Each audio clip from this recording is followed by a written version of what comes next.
माननीय सदस्य रणधीर शर्मा ने विधानसभा में पुलिस एवं संबंधित संगठनों की मांग संख्या 7 पर चर्चा के दौरान प्रदेश की कानून व्यवस्था पर गंभीर चिंता व्यक्त करते हुए कांग्रेस सरकार पर तीखा हमला बोला। उन्होंने कहा कि जिस प्रदेश में पुलिस महानिदेशक डीजीपी का पद ही नियमित रूप से नहीं भरा जा रहा हो और कार्यवाहक नियुक्तियों के माध्यम से विभाग चलाया जा रहा हो, वहां कानून व्यवस्था की स्थिति का सहज ही अंदाजा लगाया जा सकता है। उन्होंने आरोप लगाया कि डीजीपी जैसे महत्वपूर्ण पद पर भी प्रयोग किए जा रहे हैं जो प्रशासनिक व्यवस्था को कमजोर कर रहे हैं। अध्यक्ष महोदय,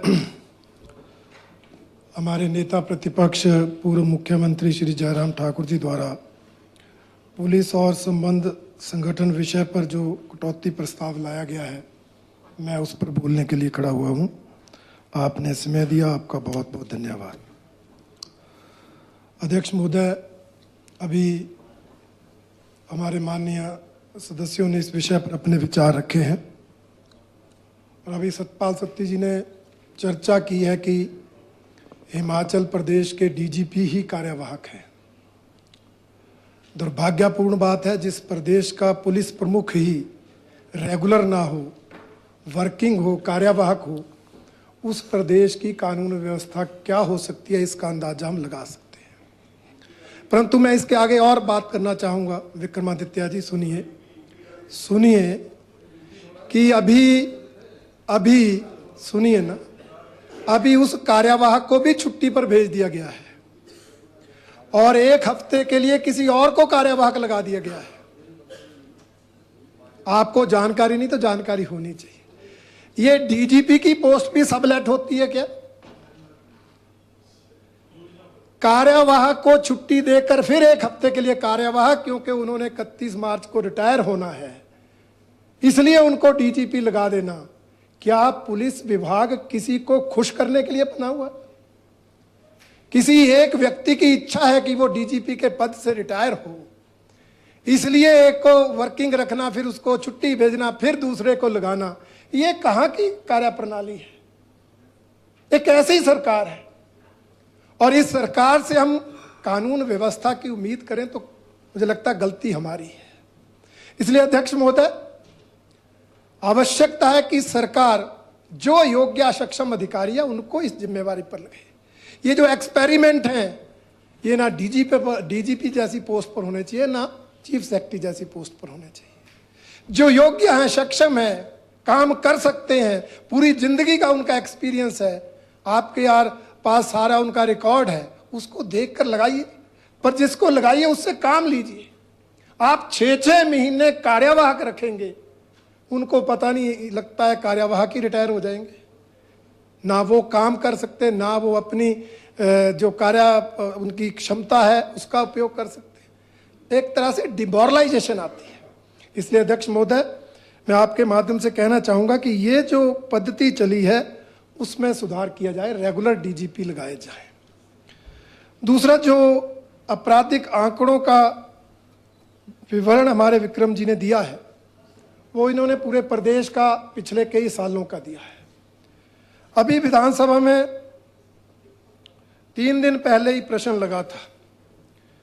गत 3 वर्षों की डिटेल 31 जनवरी 2026 तक, इन 3 वर्षों की डिटेल अगर आप आपराधिक आंकड़ों की देखेंगे तो आपको स्पष्ट होगा कि कानून व्यवस्था का बुरा हाल हुआ। कानून व्यवस्था बिगड़ी तो वर्तमान इस कांग्रेस सरकार के समय में बिगड़ी। हम देखेंगे कि हिमाचल प्रदेश में हत्याओं के ही, मर्डर के ही 270 मामले दर्ज हुए, बलात्कार के 1096 मामले दर्ज हुए इन 3 सालों में, चोरी के 3032 मामले दर्ज हुए, डकैती के 9 मामले और किडनैपिंग के 1540 मामले दर्ज हुए। इन्हीं अपराधों की बात करें तो 5947 मामले बनते हैं। ये आपका ट्रैक रिकॉर्ड है कानून व्यवस्था का। इसमें नशों वाले नहीं जुड़े हैं, जो हल्के अपराध है वो नहीं जुड़े हैं। जो गंभीर अपराध है, गंभीर अपराधों के ही 5947 मामले आपकी सरकार के 3 साल में दर्ज हुए हैं। ये आपका ट्रैक रिकॉर्ड है। और मैं अगर बिलासपुर की बात करूं, हमारा छोटा जिला है, उसमेमें ही मर्डर हत्याओं के 16 मामले दर्ज हुए हैं, बलात्कार के 58 मामले दर्ज हुए हैं, चोरी के 263 मामले दर्ज हुए हैं, और अपहरण के जो हैं, किडनैपिंग के हैं 75 मामले दर्ज हुए हैं। ये हर जिलावार इस प्रश्न में डिटेल आपके कार्यकाल की आई है। तो जो पोल खोलती है कि आपके सरकार के समय में इस विभाग की ओर अनदेखी की गई, इस विभाग के अधिकारी कर्मचारियों का दुरुपयोग किया गया, और अल्टीमेटली असर जो है प्रदेश की कानून व्यवस्था पर पड़ा। और आज कानून व्यवस्था इतनी बिगड़ गई है कि इस बिगड़ी हुई कानून व्यवस्था को सरकार के लोग भी स्वीकार कर रहे हैं। हमारे साथी तो चर्चा कर रहे हैं कि बिलासपुर में गोलीकांड हुआ, एक नहीं 2 बार हुआ, ऊना में गोलीकांड हुआ 2-2, 3-3 बार हुआ, नालागढ़ में हुआ, बद्दी में हुआ, ज्वाली में हुआ, मंडी में हुआ। हम तो कह रहे हैं, परंतु सरकार के उप मुख्यमंत्री महोदय ने कहा है कि हिमाचल प्रदेश में गन कल्चर विकसित हो गया।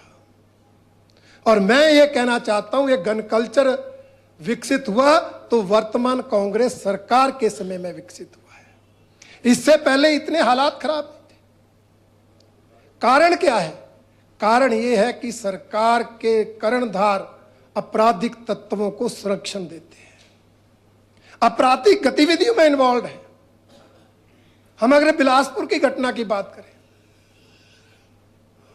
तो जो पहली घटना घटी गोलीकांड की, उसमें कोई छुपी हुई बात नहीं रही कि किराए पर शूटर लाने का काम पूर्व विधायक के बेटे ने किया था, और उसके जवाब में पूर्व विधायक पर गोलियां चली कुछ दिन बाद। तो आप क्या कहेंगे कि सरकार के कर्णधार इन्वॉल्व है या नहीं है? आप ऊना की बात करेंगे, माननीय सतपाल सत्ती जी बात कर रहे थे, सरकार के कर्णधारों के सामने उनके संरक्षण में गोलीकांड होता है, उनके होटलों में गोलीकांड होता है। हालात ये है कि गोलियां चलाने वालों को भी सरकार संरक्षण देती है। छोटे आपराधिक तत्वों को तो संरक्षण देना ही देना, गोलियां चलाने वालों को भी संरक्षण देती है। ये इस सरकार की हालत। इसलिए कानून व्यवस्था कहां सुधरेगी? हम चर्चा करें माफिया राज की, तो वो तो मुझे लगता है इस सरकार को अगर माफियों की सरकार कहा जाए तो कोई अंतर नहीं। नीचे हालात क्या है आप देखिए। सरकार नाम की चीज नहीं है, प्रशासन नाम की चीज नहीं है, माफिया दंदना रहे हैं। यहां वन माफिया की चर्चा हुई, कटौती प्रस्ताव पर लंबे बोलने की आवश्यकता नहीं है, परंतु सबने सुना है सिरमौर का 25 पेड़ों की परमिशन लेके 300 से ज्यादा कट गए, कोई कार्रवाई हुई? ऊना डिपो पर बैरियर पर 55 गाड़ियां एक ही रात में गुजर जाती है, कोई कार्रवाई हुई? मंडी के धर्मपुर में अवैध डिपो खुल गया, कोई कार्रवाई हुई? मीडिया ने दिखाया, अंडरग्राउंड लकड़ी दिखाई, दरिया में फेंकी हुई दिखाई, ढेरों के ढेर दिखाए, कोई कार्रवाई हुई? इतना ज्यादा माफिया के द्वारा की गई असामाजिक गतिविधियों के बावजूद कार्रवाई ना होना क्या दर्शाता है? परिणाम क्या निकला? अभी 2 हफ्ते पहले बिलासपुर में वन माफिया ने वन विभाग के अधिकारियों के साथ हाथापाई की, और दुख का विषय है कि उन वन विभाग के अधिकारियों के ऊपर हाथापाई होने के बावजूद भी उस वन माफिया पर कोई कार्रवाई नहीं होती है। सरकार चुप रहती है, मूक दर्शक रहती है। यह माफिया राज इस सरकार के समय। खनन माफिया ऊना, नालागढ़, बाकी एरिया में तो सुना था। हमारे बॉर्डर क्षेत्र में जहां बहुत बड़ी खड्डे नहीं है, स्वां नहीं है, सिंपल छोटे छोटे पहाड़ हैं, वहां पर ही खनन माफिया दंदना रहा है। अवैध रूप से पत्थर निकाले जा रहे हैं, बेचे जा रहे हैं पंजाब में। बॉर्डर पर थाना होने के बावजूद भी उन पत्थर बेचने वालों पर, पत्थर चोरों पर कोई कार्रवाई नहीं होती। क्यों? क्योंकि उनको सरकार के कर्णधारों का संरक्षण प्राप्त है। रेलवे का काम चला है, रेलवे के अधिकारियों को, रेलवे निर्माण में लगी कंपनियों के अधिकारियों को आपकी सरकार के कर्णधार डराते हैं, धमकाते हैं, कोई पूछने वाला नहीं है। मैंने पुलिस के सामने उनको डराते हुए, धमकाते हुए देखा है, परंतु पुलिस मूक दर्शक है कि जी ऊपर के आदेश हैं। अब ऊपर के किसके आदेश हैं, कैसे आदेश हैं? मैं समझता हूं आदेश तो होंगे ही।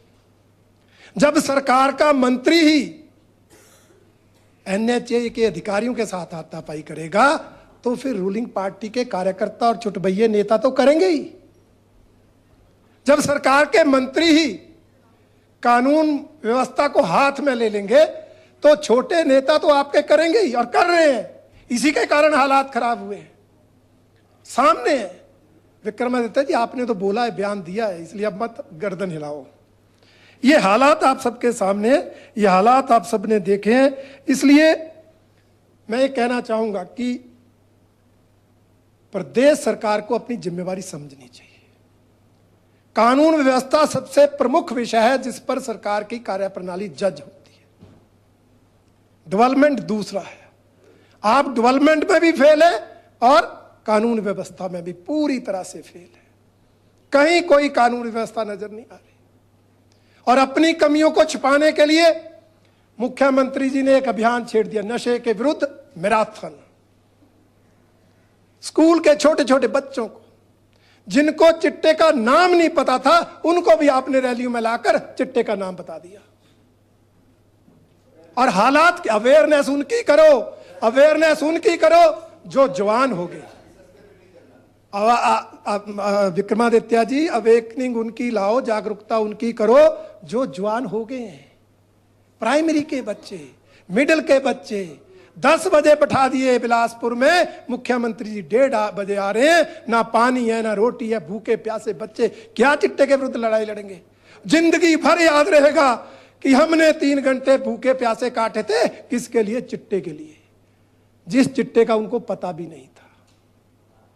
और दुख का विषय है कहने का कि उस चिट्टे की रैली के आयोजन में भी भ्रष्टाचार होता है। रिफ्रेशमेंट देने के लिए बिल सरकार से बनते हैं, स्पॉन्सरशिप व्यापार मंडल से होती है। जांच का विषय, आप जांच कराएं, परंतु हो क्या रहा है? कितनी स्पॉन्सरशिप होती है, कितना इकट्ठा किया जाता है, वो सब देखिए। और नशे के बहाने में भ्रष्टाचार भी हो रहा है, नशे के बहाने अपनी राजनीति भी चमकाई जा रही है। अगर आप नशे के खिलाफ है, चिट्टे के खिलाफ हैं, तो फिर कुछ करके दिखाओ ना। 3 साल से एक नशा मुक्ति केंद्र आपसे नहीं बना। पहले बजट में कहा था कंडाघाट में बनाएंगे, 3 साल हो गए, मंत्री जी बैठे हैं, इनका विधानसभा क्षेत्र है, जगह नहीं ले पाए। अब सिरमौर में बनाने की 2 साल से चर्चा हो रही है, पर अभी वहां भी कुछ नहीं हुआ। फिर कहा हर जिले में बनाएंगे, किराए के भवनों में बनाएंगे। मेरे से डीसी महोदय ने बात की, बिलासपुर डीसी, कि आपके स्वारघाट में मिड हिमालयन प्रोजेक्ट की बिल्डिंग खाली है, उसको बना दे। मैंने कहा बना दो भाई, जहां भी बनाना बना दो। 1.5 साल बात किए हुए हो गया, वहां भी कुछ नहीं हुआ। यह गंभीरता है आपकी। ना अपना कोई आदर्श नशा मुक्ति केंद्र तो क्या सिंपल भी नहीं बना पाए, ना किराए पे भवन लेकर बना पाए, फिर काहे का नशा मुक्ति अभियान है? आपके जो पुलिस कर्मचारी नशा तस्करों को पकड़ते हैं, दूसरे तीसरे दिन उनकी बदली हो जाती है, ट्रांसफर हो जाती है। कौन करवाता है, क्यों की जाती है? अगर आप गंभीर है नशे के खिलाफ, तो फिर उन अधिकारियों कर्मचारियों को सम्मानित करना चाहिए जो चिट्टे के तस्करों को पकड़ते हैं, परंतु सम्मानित करने के बजाय सजा मिलती है। जब सजा मिलेगी तो कोई क्यों काम करेगा? हालात ऐसे हैं, सरकारी कर्मचारी इन्वॉल्व, पुलिस कर्मचारी इन्वॉल्व। ठीक है, आप कानून बना रहे हैं, पर हो क्या रहा है? हल क्या है? आप दिखावा कर रहे हैं, ग्राउंड पे कुछ नहीं हो रहा। चिट्टा जो बॉर्डर पर होता था, आज ट्राइबल एरिया तक पहुंच गया है, और ट्राइबल एरिया तक पहुंचने में सरकार की नाकामी दोषी है। इसलिए इस चिट्टे पर भाषण देने की बजाय आप कुछ कॉन्क्रीट करिए। और सभापति महोदय, मैं कहना चाहूंगा, यह सब होता क्यों है? पुलिस को अपनी ड्यूटी पता है, परंतु जब पुलिस का दुरुपयोग होता है, आप उनको उनका काम करने की बजाय और कामों में इन्वॉल्व रखते हैं। ठीक है, विक्रम जी ने, जिनको पायलट अथॉराइज थे उनको तो थे ही थे, जिनको नहीं थे वो भी पायलट लेके घूम रहे हैं। मैं आता हूं बिलासपुर से, 2-4 पायलट नमोल मिलते हैं, 2-4 यहां मिलते हैं सोलन के बॉर्डर पर। दिल्ली इतना क्या हिमाचल में सुरक्षा का खतरा है? मुख्यमंत्री को तो होते थे, अध्यक्ष महोदय को तो होता था, चीफ जस्टिस को हो गया, मंत्रियों को भी, विधायक भी कई लोग घूम के, कैबिनेट रैंक वाले भी लेके घूमते। आपकी आधी पुलिस तो इसी में है, दिन दिन भर सलूट देने के लिए खड़े रहते हैं। पुलिस तो उसमें इन्वॉल्व है। जो बची है वो राजनीतिक विरोधियों को प्रताड़ित करने के लिए। हमारे विधायकों पर राजनीतिक प्रतिशोध की भावना से मामले दर्ज किए जा रहे हैं। कोई कसूर नहीं है, नहीं उनको आपकी सरकार, आपकी पार्टी पसंद थी, उन्होंने छोड़ दी। आपने जो करना था कर लिया, उनकी सदस्यता रद्द कर दी, इससे ज्यादा क्या कर सकते थे? वो किया आपने। अगले में दम था, फिर जीत कर आए। आपसे बर्दाश्त नहीं हो रहा। अब आप उनके घरों में छापे, उनके व्यापारिक गड्ढों पर छापे।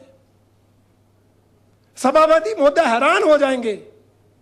हमारे आशीष शर्मा जी हमीरपुर के विधायक हैं, इनके चाचा जी का स्टोन क्रशर है, उसकी जांच, उसकी इंक्वायरी, उस पर एफआईआर दर्ज है। और मेरी कॉन्स्टिट्यूएंसी के एक पंचायत प्रधान को सम्मन आ गया, 10 साल पुराना। क्या सम्मन है कि उस स्टोन क्रशर से आपके टिप्पर ने बजरी खरीदी थी। अब बताइए जांच कितनी, कहां तक हो रही है, कहां तक जा? पुलिस तो इन कामों में लगी है, कानून व्यवस्था कौन बनाएगा? ये तो एक मामला दर्ज है, ये तो बोलते ही नहीं है क्या क्या हो रहा है इनके साथ। और इनकी क्या बात है, बाकी भी किसको बख्शा जा रहा है? हमने पिछले साल आंदोलन लड़ा, हमारे विधानसभा क्षेत्र के अलीगढ़ का पानी उठाकर संजय अवस्थी जी अपने विधानसभा क्षेत्र की अंबुजा फैक्ट्री के लिए ले जा रहे थे। हमने आंदोलन लड़ा, 1 हफ्ता आंदोलन लड़ा, जनता के साथ मिलकर लड़ा। स्कीम तो रुक गई, परंतु वहां सैकड़ों लोगों पर एफआईआर दर्ज हो गई। इनोसेंट लोग, मेरे पर भी एफआईआर, मुझे भी सम्मन आ रहे हैं। यार जनता के हित में आंदोलन करना क्या गुनाह है? आज हमें भी, मुझे, मेरे पर एफआईआर है, तो तब बोलते आप, तब बोलना आपका फर्ज था, आज हमारा फर्ज है। इसलिए संजय अवस्थी जी आज 1 साल 1.5 साल बाद पुलिस पर पत्थर दर्ज आ रहे हैं। उस टाइम भाई जब आंदोलन हुआ तब केस दर्ज होता, केस तो अब दर्ज हो रहे हैं क्योंकि हम विधानसभा में बोलते हैं। आपने जांच करा ली और कुछ नहीं निकला, इसलिए यही सही। जब आंदोलन हुआ तब कर लेते केस, साल बाद केस हो रहा था। इन्वेस्टिगेशन आंदोलन में काहे की? कोई मर्डर हुआ क्या? तो वीडियो की काहे की इन्वेस्टिगेशन? दिख रहा वीडियो, उसी दिन केस दर्ज होता, सिर्फ बदले की भावना से। पूरी पुलिस प्रदेश में छोटे स्तर से लेकर ऊपर के स्तर तक अपने विरोधियों को प्रताड़ित करने में लगी है। इसलिए सभापति महोदय, पुलिस कर्मचारी भी परेशान है, उनको भी उनका काम करने नहीं दिया जा रहा। और कुछ पुलिसकर्मी तेज भी हैं। जब वन माफिया को रोकने का काम वन अधिकारी, वन कर्मचारी नहीं करेंगे तो जो वैसे पुलिस वाले हैं वो वहां भी पहुंच जाते हैं, खनन माफिया में भी लग जाते हैं। माइनिंग के गार्ड आपके नहीं है। जैसे सतपाल जी ने कहा, पुलिस ही सारा काम कर रही है, फिर जब सारा उन्होंने करना तो जहां उनको अच्छा लगता है वहां करते हैं। इसलिए प्राइम काम पुलिस का, मुख्य काम कानून व्यवस्था है, उस पर उनको लगाइए, वो ड्यूटी उनको दीजिए और अधिकारी की क्षमता देखकर लगाइए। बॉर्डर के इलाकों में आप ऐसे ऐसे एसएचओ को लगा रहे हैं जो 4-4 बार उसी थाने में रहे। कोई पिछला रिकॉर्ड नहीं देखा जा रहा, कोई पिछली उनकी योग्यता क्षमता नहीं देखी। इसलिए सभापति महोदय, ये विभाग छोड़ दीजिए। ट्रांसफर करने के लिए बहुत विभाग है, शिक्षा स्वास्थ्य बहुत है। हमारे सत्ता पक्ष के लोग पुलिस अधिकारियों कर्मचारियों की भी अपनी इच्छा अनुसार तबादले कराते हैं। और दुख का विषय है कि जो मुख्यमंत्री जी कहते हैं मैं तबादले नहीं करता, उनके नोट अप्रूव होकर जाते हैं और वो तबादले होते हैं। टीचर का अप्रूव नोट निकले ना निकले, डॉक्टर का अप्रूव नोट निकले ना निकले, पर पुलिस अधिकारी और कर्मचारी का डीओ नोट अप्रूव हो गया और धड़े से निकलता है। ये हालत है। इसलिए सुधारना है तो आपको पुलिस को पुलिस की तरह ही डील करना पड़ेगा। योग्य सक्षम अधिकारी को रेगुलर डीजीपी लगाइए, उनको उनका हक दीजिए। आज हो क्या रहा है, पुलिसकर्मी परेशान क्यों है? ये बजट को लेकर कटौती प्रस्ताव है, इसलिए मैं करना चाहता हूं। हमारे हिमाचल में एक रूल है, पुलिस को 13 महीने की तनख्वाह मिलती है, 13 महीने की तनख्वाह मिलती है। परंतु अब जो उनको 13 महीने की तनख्वाह मिलती है वो नए पे स्केल से नहीं मिल रही, वो पुराने पे स्केल पर ही मिल रही है, जिसके कारण डिमोरलाइजेशन आती है। पुलिस कर्मचारियों की ड्यूटी का कोई टाइम फिक्स नहीं है। सभी कर्मचारी 8 घंटे ड्यूटी देते हैं। कई पुलिस अधिकारी कर्मचारी 10 घंटे, 12 घंटे, 15 घंटे, 24 घंटे भी ड्यूटी देते हैं। पर पुलिस विभाग में उनको कोई ओवर टाइम नहीं दिया जाता, कोई कंपेंसेशन नहीं दी जाती। आप फाइनेंशियली नहीं कर सकते तो छुट्टियों का प्रबंध करके उनको कंपेंसेट कर सकते हैं। परंतु जो ओवर टाइम काम करते हैं पुलिस अधिकारी कर्मचारी, उनको कोई कंपेंसेशन ना फाइनेंशियली ना कोई छुट्टियों के रूप में उनको मिलता है। इसकी व्यवस्था भी की जाए। कई जगह तो पुलिस के अधिकारी कर्मचारियों को अकोमोडेशन नहीं मिलती। हम उसकी अकोमोडेशन की भी चिंता करें, बजट में उचित प्रावधान करें। अब वो अगर दूर दराज जाकर किराए पे रह रहे होंगे, जब सूचना आती है फिर उनको बोलेंगे जहां रह रहे नेटवर्क है नहीं है, कितनी दिक्कतें आती। और थानों में उचित गाड़ियों का प्रबंध हो, मॉडर्नाइजेशन की जाए, अच्छी कंडीशन की गाड़ियां हो, अच्छे हथियार हो, अच्छी सुविधा हो। 24 घंटे ड्यूटी लेनी है, कानून व्यवस्था बनानी है। हम देखते हैं नैना देवी मेले में पुलिस वाले आते हैं, स्कूल के कमरों में दरी बिछाकर सोने को कह देते हैं। अब जो रात को दरी पर सोएगा वो दिन को क्या ड्यूटी देगा?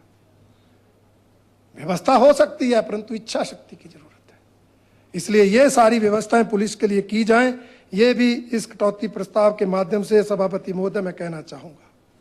और अंत में एक प्रमुख विषय जो अभी ज्वलंत शुरू हुआ है, उसकी ओर ध्यान आकर्षित करना चाहूंगा। मैं आज ही इंग्लिश ट्रिब्यून में पढ़ रहा था, साइबर फ्रॉड केसेस जो हैं वो बढ़ रहे हैं। आज मैं पढ़ रहा था कि 2023 में साइबर फ्रॉड केसेस की जो शिकायतें आई थी वो 8077 आई थी। 2024 में बढ़कर 12,249 हो गई। 2025 में बढ़कर 18,706 हो गई। ये जो साइबर फ्रॉड एक नया क्राइम चला है, ये धीरे धीरे धीरे बढ़ रहा है। और जब आर्टिफिशियल इंटेलिजेंस आ रही है, इससे इसकी गंभीरता भी बढ़ रही है, इसका वॉल्यूम भी बढ़ रहा है और इसकी सीरियसनेस भी बढ़ रही है। इसलिए इस साइबर क्राइम को डील करने के लिए एक्स्ट्रा एफर्ट जो है सरकार को करने पड़ेंगे। अभी तो जितना क्राइम हो रहा है उससे निपटने के लिए सरकार की तैयारी नहीं है। मेरा तो आग्रह है सभापति महोदय कि एडवांस में ये जो एआई आर्टिफिशियल इंटेलिजेंस जो आ रही है, इसको लेकर जो क्राइम शुरू होगा, अगर सरकार ने पहले से तैयारी नहीं की तो हालात आउट ऑफ कंट्रोल हो जाएंगे। इसलिए सभापति महोदय मैं ये सरकार को आगाह करते हुए कि साइबर क्राइम की दृष्टि से भी उचित कदम उठाए और नॉर्मली भी प्रदेश में कानून व्यवस्था बने, ये प्राइम जिम्मेवारी सरकार की है। उस दृष्टि से जो सुझाव दिए गए उन पर भी सरकार अमल करे और अधिकारियों और कर्मचारियों को कठोरता से जो आपराधिक तत्व है उनके निपटने के निर्देश दें। इन्हीं शब्दों के साथ सभापति महोदय आपने समय दिया, आपका बहुत बहुत धन्यवाद।